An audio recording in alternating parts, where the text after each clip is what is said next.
اللہ کے نبی کے آنے کے پہلے مکہ میں ایک آدمی رہتا تھا جس کا نام عبداللہ بن جدعان تھا. بہت نیک انسان تھا، غریبوں کو کھانا کھلایا کرتا تھا، حاجیوں کی خدمت کیا کرتا تھا، حاجیوں کو پانی پلایا کرتا تھا. عبداللہ بن جدعان مر گیا. حضرت عائشہ نے اللہ کے نبی سے پوچھا، اے اللہ کے نبی، عبداللہ بن جدعان تو بڑا نیک انسان تھا، اتنی غریبوں کی مدد کیا کرتا تھا، دان پنیہ کا کام کیا کرتا تھا، خیرات کیا کرتا تھا. اے اللہ کے نبی، کیا عبداللہ بن جدعان کو اس کی نیکی قیامت کے دن کام دے گی؟ کیا وہ اللہ تعالیٰ کے جنت میں داخل ہو جائے گا؟ کیا وہ جہنم کے عذاب سے بچ جائے گا؟ اللہ کے نبی نے فرمایا کہ نہیں اے عائشہ، عبداللہ بن جدعان کی نیکی اس کے کوئی کام نہیں آئے گی. اے عائشہ، عبداللہ بن جدعان نے کبھی یہ نہیں کہا تھا رب اغفر لی خطیئتی یوم الدین، اے میرے پروردگار تو مجھے قیامت کے دن اپنے عذاب سے بچا لینا. نہ وہ قیامت کے دن کو مانتا تھا، نہ اللہ تعالیٰ کی توحید کو مانتا تھا. میرے پیارے ساتھیوں، جب تک توحید ہمارے اندر نہیں ہوگی، جب تک ایمان ہمارا ٹھیک نہیں ہوگا، تب تک اللہ تعالیٰ کی ہماری کوئی بھی نیکی قبول نہیں ہوگی. ابھی موبائل پر فیس بک ایسے ہی کھولا میں نے، ایک مولوی چلا چلا کے تقریر کر رہا کہ خانہ کعبہ غوث اعظم کے گھر کا طواف لگاتا ہے. غوث اعظم کس کو بولتے ہیں؟ حضرت شیخ عبد القادر جیلانی رحمۃ اللہ علیہ کو غوث اعظم. غوث مانے مددگار، اعظم مانے سب سے بڑا.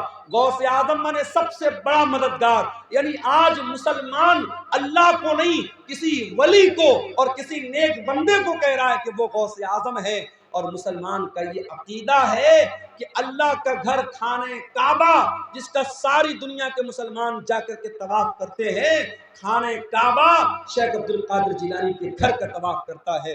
میرے پیارے ساتھیوں، یہ عقیدہ مسلمان رکھ رہا ہے اور مسلمان کا مولوی بیان کر رہا ہے. اور یہی وہ عقیدہ تھا جس کے بارے میں مولانا الطاف حسین حالی نے کہا تھا کہ کرے غیر گر بت کی پوجا تو کافر، کواکب میں مانے کرشمہ تو کافر، جھکے آگ پر بیر سجدہ تو کافر، جو ٹھہرائے بیٹا خدا کا تو کافر.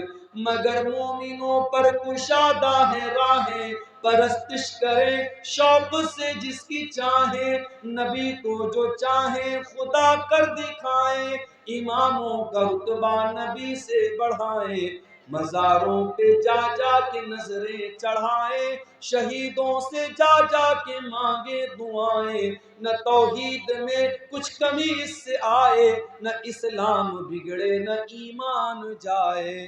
آج کہیں مسلمان محرم پر تعزیہ نکال رہا ہے، آج کہیں مسلمان 12 ربیع الاول کو ڈی جے بجا بجا کے جلوس نکال رہا ہے، کہیں پیڑ کے اوپر جا کر کے دھاگا باندھ کر کے اپنی بگڑی بنا رہا ہے، کہیں حاجی علی کی درگاہ پہ جا کے اپنا سر جھکا رہا ہے، کہیں اجمیر میں جا کے چادر چڑھا رہا ہے. او میرے پیارے بھائیوں، اپنے عقیدے کی، اپنی توحید کی حفاظت کرنا. اس پیشانی کو اللہ تعالیٰ نے صرف اپنے آگے جھکنے کے لیے بنایا ہے. اس پیشانی کو صرف اللہ کے در پہ جھکانا. مدد مانگنا تو اللہ سے مدد مانگنا، بگڑی بنانے والا سمجھنا تو اللہ کو سمجھنا. میرے پیارے ساتھیوں، آج کسی گاؤں دیہات میں چلے جاؤ، نیپال بارڈر پر چلے جاؤ، موبائل آپ کے پاس موجود ہے لیکن نیٹ ورک کام نہیں کرتا ہے. میں ابھی نیپال کے علاقے میں، بالکل بارڈر کے قریب کے علاقے میں گیا، جیو کا نیٹ ورک میرے موبائل پر نہیں آ رہا تھا. ساتھی نے بتایا کہ مولانا ایئرٹیل کا نیٹ ورک ہوگا تو شاید یہاں کام کرے گا. کہیں کہیں وہ بھی نیٹ ورک کام نہیں کرتا ہے. دنیا کے بعض علاقے ایسے ہیں وہاں آپ کے نیٹ ورک کام نہیں کریں گے، وہاں سارے نیٹ ورک جام ہو جائیں گے، وہاں حکومتوں نے جیمر لگا دیا ہے. میرے پیارے ساتھیوں، دنیا کے بہت سارے ایسے مقامات ہیں جہاں آپ کے موبائل کا نیٹ ورک کام نہیں کرے گا، مگر میرے اللہ کا نیٹ ورک تو ہر جگہ کام کرتا ہے. اللہ قرآن میں کہتا ہے اَمَّن يُجِيبُ الْمُضْطَرَّ إِذَا دَعَاهُ وَيَكْشِفُ السُّوءَ.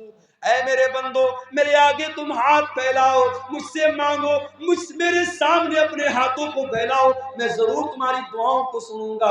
اللہ کے سوا کون ہے جو مصیبت میں پھنسے ہوئے لوگوں کی مدد کرتا ہے؟